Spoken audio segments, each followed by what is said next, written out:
What's up everybody, welcome back. Thank you so much for taking the time to hang out. Today I'm going to be sharing with you 2 quick tips that will hopefully make a difference when you're running and gunning, trying to capture some time lapses with the Moza Mini-MI. Let's go.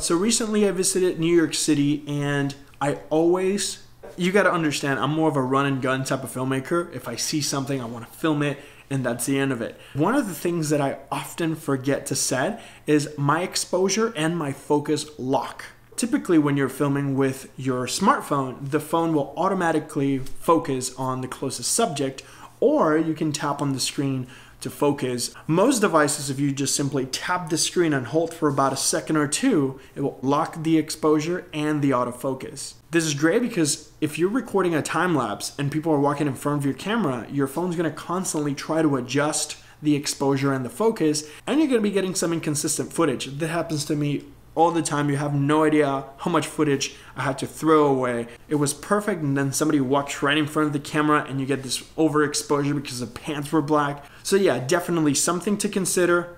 Tip number 1 is to tap your screen and lock the exposure. If you're using the Moza Genie app, because I often switch between the Moza Genie app and the native camera app on the iPhone, you can actually move the focus and the exposure points and lock them. If they're red, they are locked. If they're not red, the app will continue to scan for that thing to focus on.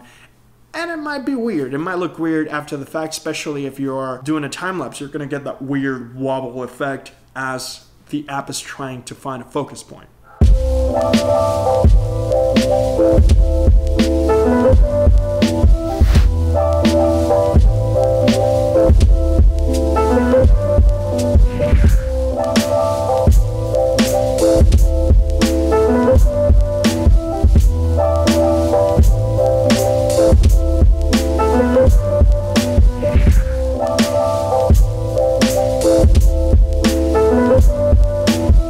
Tip number 2, don't be afraid to use video to simulate time-lapse.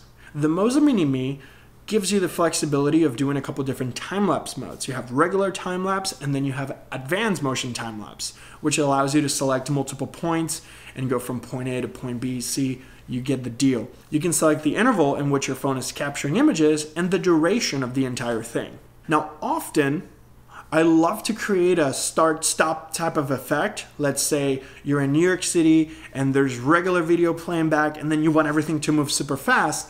I typically use video. So at times, what I do is that I just set my camera, lock my exposure, and I just let it run for 3, 5, or 10 minutes, depending on the type of effect that I want to project. After you capture your video in your favorite video editing software, you can actually set the specific part that you want to speed up, creating a really cool start-stop effect.